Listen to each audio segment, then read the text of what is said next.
کہ تیسری دفعہ اگر وزیر اعظم بن جاتے ہیں موڈی تو سٹیک پہ کیا ہے؟ جی ناظرین، ہندوستان سے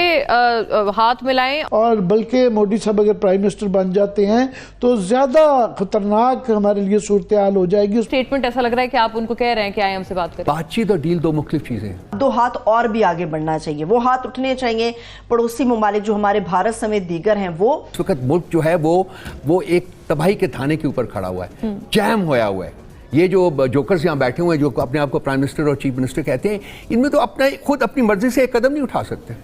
یہ تو مورے ہیں، ان کی تنابیں تو کہیں اور ہیں، کہیں اور سے کھینچی جا رہی ہیں، تو یہ ملک کہاں چلائیں گے؟ بھارت سے جو بیانات آ رہے ہیں، ظاہر ہے ایک تو سمجھ آتی ہے ان کے الیکشن ہے، اور وہ اس کا پورا سیگمنٹ ہم نے ایک بعد میں رکھا ہوا ہے کہ اس کے اندر ایک تواتر کے ساتھ بہت زیادہ ایگریشن آ گیا ہے، اور اس کے ہمارے اوپر اثرات ہیں کہ تیسری دفعہ اگر وزیر اعظم بن جاتے ہیں موڈی تو سٹیک پہ کیا ہے؟ تو وہ کوئی ظاہر ہے بڑے لوگوں کی خواہش ہے، بزنس مین کی خواہش ہے، اور بھی لوگوں کی خواہش ہے کہ ہم تو پیسنک بننا چاہتے ہیں، پر بھارت سے یہ ہوائیں نہیں آ رہی، امن کی ہوائیں بالکل بھی نہیں ہیں، اور بلکہ موڈی صاحب اگر پرائم منسٹر بن جاتے ہیں تو زیادہ خطرناک ہمارے لیے صورتحال ہو جائے گی، اس پہ بات کریں گے۔ مگر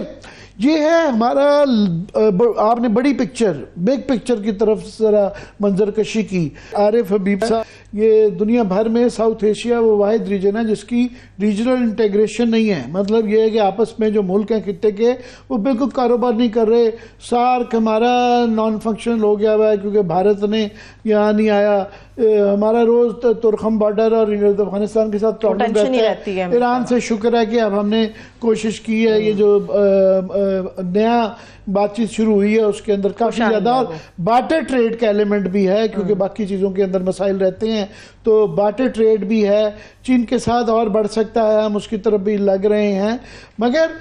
پرابلم یہ ہے کہ یہ کلیئرلی ایک کامن سینس کی بات ہے کہ ہم نہ صرف خطے سے، انڈیا سے خاص طور پہ اگر کر لیں تو ہمارے لیے زیادہ بہتری ہے، وہ اس لیے کہ ان کے معاملات ٹھیک چل رہے ہیں۔ مگر وہاں پرابلم یہ آتی ہے کہ وہاں پہ اس وقت فضا جو ہے وہ کوئی موافق نہیں ہے پاکستان کے لیے، پاکستان کے لیے بالکل بھی نہیں ہے، کیونکہ یہ تالی دو ہاتھوں سے بجتی ہے، اور ہم بہرحال جو ہیں کمزور ملک ہوں گے، چھوٹا ملک ہوں گے، چھوٹا بھائی وہ کہہ کے بڑی کنڈیسینڈنگ ایٹیٹیوڈ ہوتا ہے، مگر ہم ایک باعزت ملک ہیں، ہم ایک آنریبل ملک ہیں، تو ہم ایک حد سے زیادہ نیچے گر کے ایک باعزت یہ ریلیشن شپ ہونی چاہیے۔ ہم وہ نہیں کیا جا سکتا کہ ایک پارٹی چاہتی نہیں ہے، اور اس وقت تو وہاں پہ کیونکہ الیکشن چل رہے ہیں، تو دعا یہ کرنی چاہیے کہ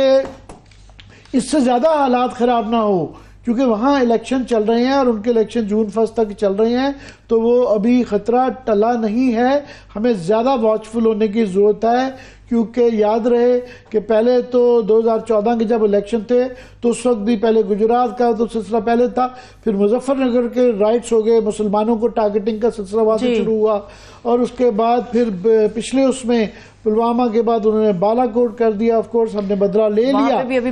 مگر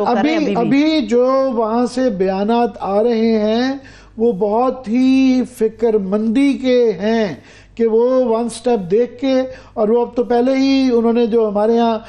دہشت گردی کے واقعات پہلے وہ ڈینائبلٹی رکھتے تھے، پلازیبل ڈینائبلٹی، اب وہ اون کرتے ہیں گھس کے مارا۔ ویسے عامر صاحب اگر دیکھا جائے تو الیکشن کیمپین کے دوران یہ لوگ کرتے ہیں، یہی گفتگو کرتے ہیں۔ یہ کیونکہ صرف گفتگو نہیں ہوتی ہے، میں نے جس طرح کہا پچھلے الیکشن میں موڈی صاحب جو ہے انہوں نے وہ بالا کوٹ والا واقعہ ہوا تھا، اور ہم نے آف کورس اس کا پھر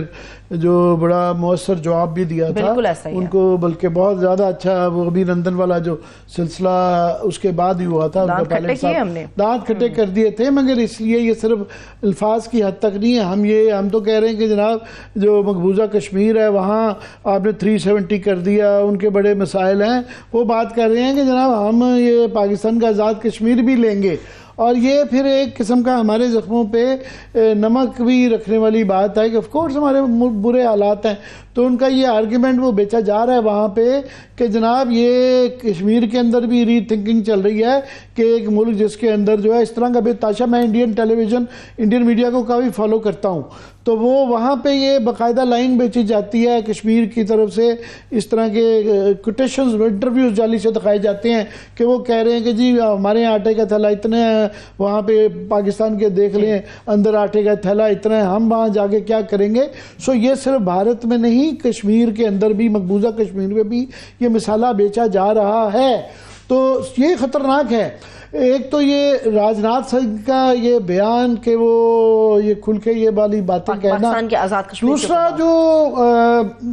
مودی صاحب کا جو کہا یہ کچھ عرصے پرانا ہے، تو مگر یہ بڑی خطرناک ہے۔ وہ اس لیے کہ ایک تو یہ ظاہر آف کورس بڑی ریسسٹ ہے کہ اس میں وہ گھس بیٹھیے، انفلٹریٹرز کو ان کی یہ ترجمہ ہے کہ گھس بیٹھیے کہنا مسلمانوں کو، ان کے 14% تقریباً 18-20 کروڑ مسلمان ہیں، چھوٹی منورٹی نہیں، ہمارے ہاں تو بیچارے اس لیے زیادہ بھی پس جاتے ہیں کہ وہ بھی زیادتی ہے جو ہوتی ہے کہ 1% ہے، نہیں وہ ایک علیحدہ کنٹروورسی یہاں ضروری ہو گئی۔ اینی وے انہوں نے یہ جو کہا کہ جناب یہ 14% مسلمان یہ گھس بیٹھیے ہیں، اور ایٹ سٹیک جو ہے یہاں پہ تیسری دفعہ اگر یہ وزیر اعظم بنتے ہیں تو بہت کچھ ہے۔ پہلے ہی آپ دیکھیں انہوں نے 370 کا جو کشمیر کو حصہ بنا لیا، یونین ٹیریٹری بنا لی، اس کے 3 ٹوٹے کر دیے، تو 2 ٹوٹے کر دیے۔ ابھی جو ہے وہ اس کے بعد رام مندر بنا دیا، اس کی ویو کے اوپر یہ وہ الیکشن جیتنا چاہتے ہیں، تو اس کے بعد ان کی کوششیں وہ کلیم کر رہے ہیں کہ ہمیں 400 سیٹیں مل جائیں گی یا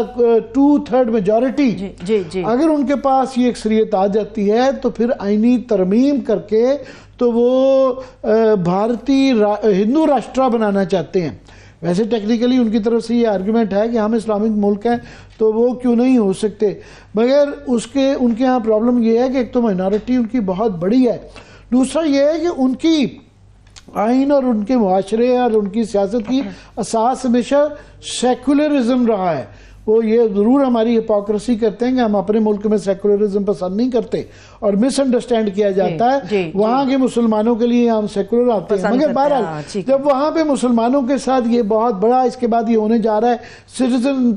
ایکٹ وہ جو لا رہے ہیں کہ جس کے اندر تمام وہ ٹارگٹ کریں گے کون کون مسلمان ہے کون کون نہیں ہے، اور ان کو یہ ٹریٹ پہلے ہی کرنا کہ وہ آؤٹ سائڈرز ہیں، گھس بیٹھیے ہیں، کوئی وہ ان کا اس سے تعلق نہیں ہے، ہزاروں سال سے وہ لوگ رہ رہے ہیں اور وہ وہاں پہ، تو وہ جو اثرات ہیں۔ اور دوسرا یہ جو گنگ ہو قسم کا اگریسو رویہ ہے اس وقت میں، جبکہ وہ آلریڈی یہ ثبوت دے چکے ہوئے ہیں کہ وہ پاکستان کے اندر دہشت گردی کے واقعات میں ہیں، تو ہماری کمزوری